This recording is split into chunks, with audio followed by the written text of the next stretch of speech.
Hey guys, how's it going? It's Al. We're going to do a Week 15 recap here, and Week 15 was a tough week for just about everybody out there. We knew this kind of going in, and we talked about it on the first look. I talked about it again on the Anti-Tinkercast on Twitch right before lock, that there was a ton of mines out there. Week 15 was going to be an absolute minefield. A lot of the best players, a lot of the best teams were not on this slate. They played on Saturday, they played on Thursday, they played everywhere but on the main slate. They played on Sunday night, they're going to play on Monday night. So there were a lot of low totals. There were a lot of low team totals. There was a little bit of weather. There was tough matchups.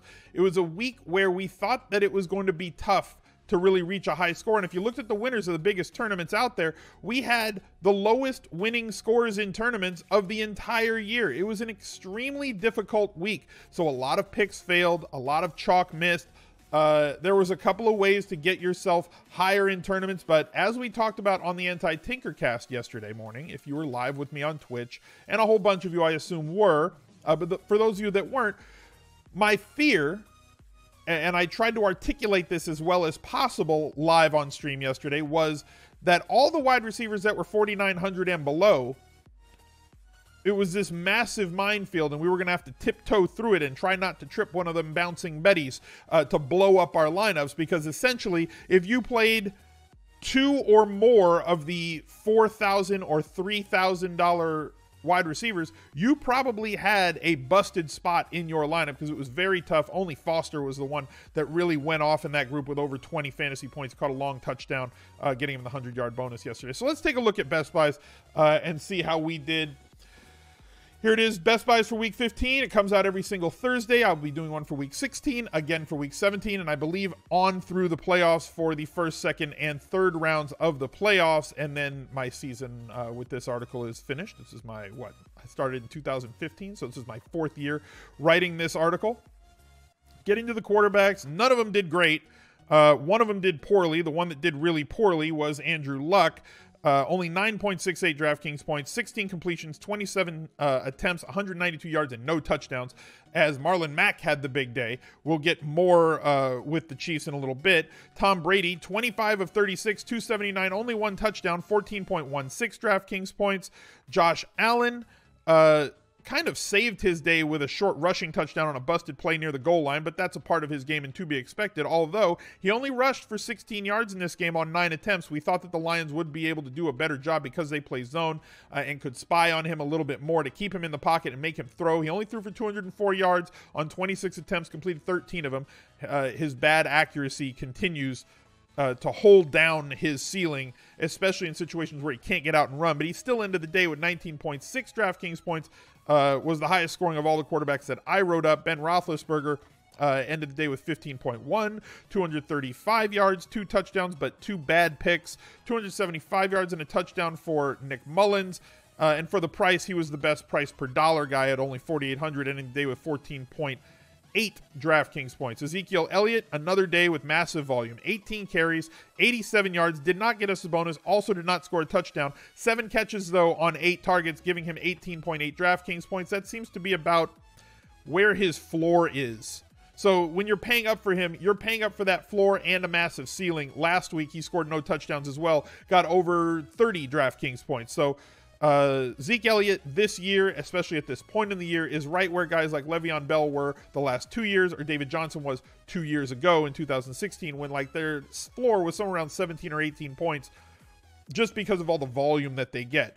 David Johnson had kind of a throwback day for him in terms of fantasy points with 19.1 DraftKings points, only had 11 carries, 33 yards, and a touchdown. 3 catches on 6 targets for 68 yards. They looked like they were going to roll him out early, and they split him out into the slot on the first play of the game and completed a 40-yard pass, and then just didn't really go back to it all that often, as much as we would have thought they would have against Atlanta. But some of this is on Josh Rosen. He's just not a complete quarterback yet.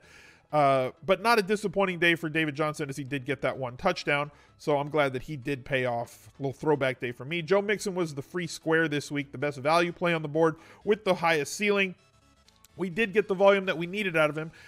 The Oakland Raiders continue to be a target, and we will continue targeting them the next 2 weeks. Mixon ending the day with 27 carries, 29 touches overall, 2 of those coming through the air, 129 yards rushing on the ground, and 2 touchdowns for 30 DraftKings points. I'm pretty sure if you watched all the content this week, including the Anti-Tinkercast, and read the article, you played him. He was just way too cheap. Saquon Barkley, 14 carries, 31 yards, no touchdowns. Had 10 targets, though, so that's encouraging, even though he did have his lowest scoring output on the year with 9.6 DraftKings points. Only got 4 of his 10 targets this week. Jalen Samuels got there, but didn't get there in the way that I kind of thought he would.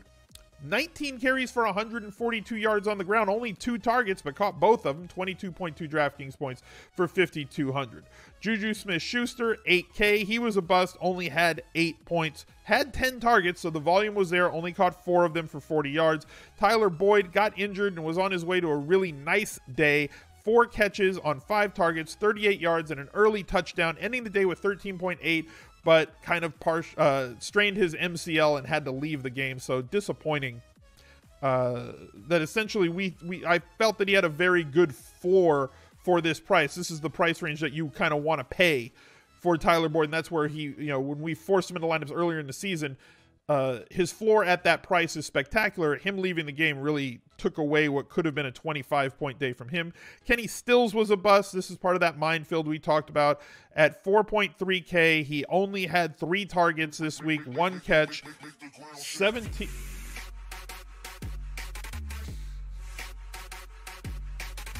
Pat Bain, thank you for the 5 gifted subs to the channel. I appreciate that. One of the highest bit donators to the channel. So if you guys just got gifted a sub from Pat, give him a thank you. Taylor Gabriel ended the day with 6.3 points on 3 targets, 3 catches. That minefield of 4,900 and down really blew up on a lot of people, as did Eric Ebron.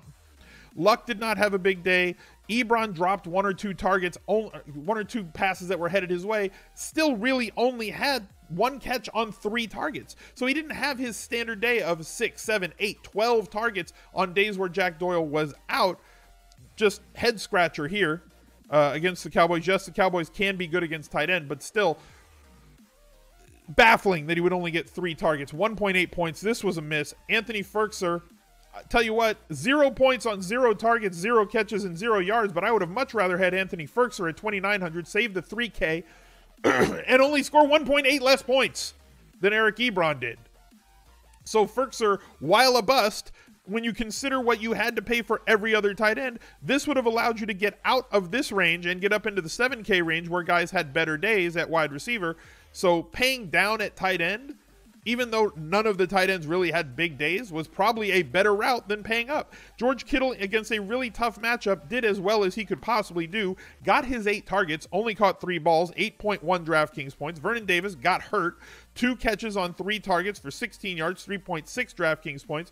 Again, paying down would have been the way to go. I would have much rather had Vernon Davis at 3.2 with 3.6 points and leaving the game than Eric Ebron with the points that he had. Ravens defense, 7 points. Bears defense ended the day with 8 DraftKings points.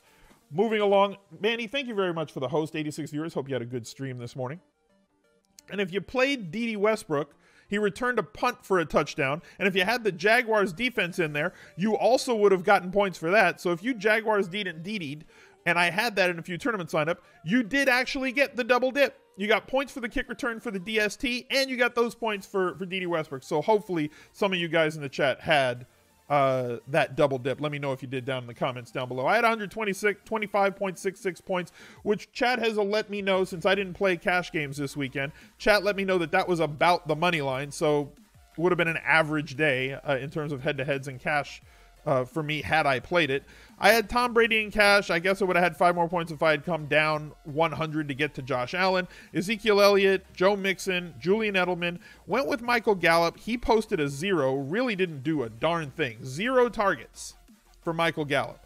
Kenny Stills, I'm fine eating that 2.7 there. You had to go with at least one mid 4K wide receiver. Eric Ebron, like I said, paying up at tight end is really what cost you. Would have allowed me to come up from Michael Gallup to somebody like T.Y. Hilton. Would have been a completely different score. Jalen Samuels, totally fine with that play there. And I went to the Falcons D because, as you guys know, I don't really sacrifice players to get to a defense. The Falcons defense, I will stream defenses against Josh Rosen on the road any single day.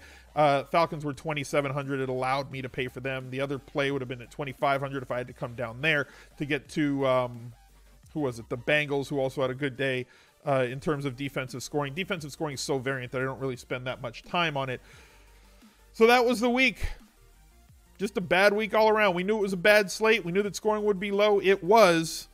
Hopefully you guys survived it, and we will be publishing more content for week 16, which looks way juicier than week 15 looked from a first look perspective. So speaking of a first look, there's the first look video.